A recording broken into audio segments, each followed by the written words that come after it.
Sehr geehrte Mitglieder des Slowenischen Wirtschaftsverbandes, heute haben wir einen besonderen Gast, den wir zum Interview eingeladen haben. Es ist der Präsident der Industrie- und Handelskammer in Bozen, Dr. Michael Ebner. Michael Ebner ist neben seiner Position als Präsident der Industrie- und Handelskammer auch noch Unternehmer, Verleger und Politiker. Und seit dem Jahre 2016 gibt es zwischen dem Slowenischen Wirtschaftsverband und der Industrie- und Handelskammer ein Kooperationsabkommen.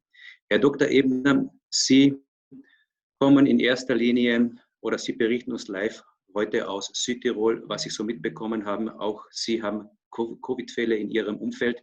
Ich möchte Sie ganz kurz ein bisschen fragen, wie ist die Lage in Südtirol? Und wenn ich auch auf eine wirtschaftliche Frage zurückkommen kann, gibt es auch in Südtirol eine Kurzarbeit?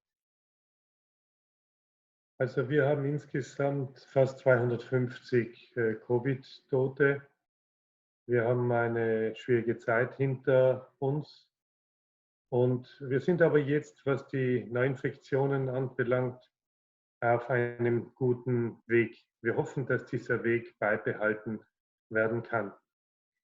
Wir haben die Lohnausgleichskasse, nennt sich das bei uns, oder die Sonderlohnausgleichskasse oder die Lohnausgleichskasse in Abweichung.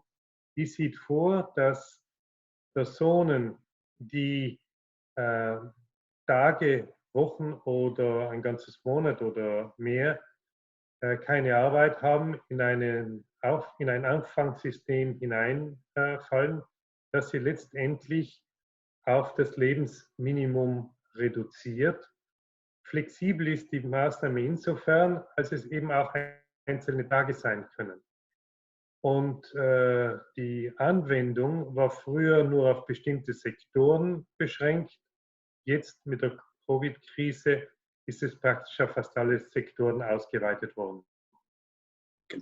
In den letzten 4 bis 6 Wochen wurden die Wirtschaftstätigkeiten praktisch eingestellt.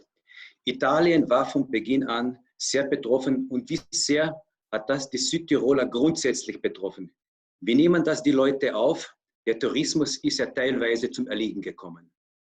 Was wir nicht ganz verstanden haben, ist, dass man aus ganz Italien eine rote Zone geschaffen hat. Die Situationen sind in den 20 Regionen unterschiedlich und wir sind, was die Fälle anbelangt, insgesamt, welche Statistik man danach immer nimmt, sind wir am Ende an der erfreulichen Situation, dass wir eben nicht so viele haben.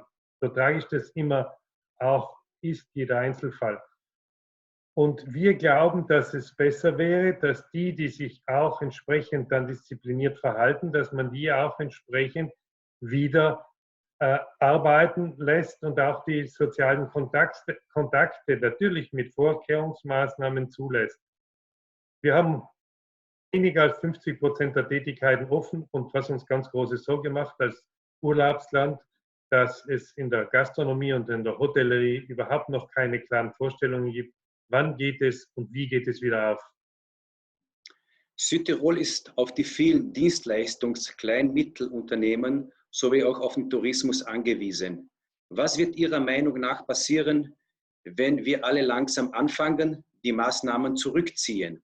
Ab wann kann man auf Entspannungen rechnen und wie stellen Sie sich einen Neustart vor? Also wir haben mit Osterdienstag begonnen, wieder Tätigkeiten zu eröffnen mit der entsprechenden behördlichen Genehmigung. Wir arbeiten derzeit an der Phase 2 sehr intensiv, wobei man das sehen muss. Auf der einen Seite haben wir Gemeindekompetenzen, dann Landeskompetenzen und dann die Staatskompetenzen. Und der Staat ist übervorsichtig und zwar geprägt von der fürchterlichen Situation, vor allem in Bergamo und in Brescia. Aber nicht ganz Italien ist Bergamo und Brescia und Südtirol schon gar nicht. Und aus diesem Grunde drängen wir, dass wir dort, wo wir die Sicherheitsbestimmungen einhalten können, auch Öffnung. Und das in allen Bereichen. Wir bemühen uns, bisher nicht mit durchschlagendem Erfolg. Große Sorge bereitet uns die Fremdenverkehrssituation insgesamt, weil wenn die Grenzen geschlossen bleiben, dann funktioniert auch kein Fremdenverkehr und mit der Inlandsnachfrage kommt man sicherlich nicht alleine zurecht. Herr Präsident Dr. Ebner, ich bedanke mich für das Interview. Ich wünsche Ihnen und allen Südtirolern weiterhin alles Gute, viel Erfolg, besonders sehr viel Mut beim Neustart und bleiben Sie uns gesund. Danke sehr. Danke vielmals, bleiben Sie ebenso gesund.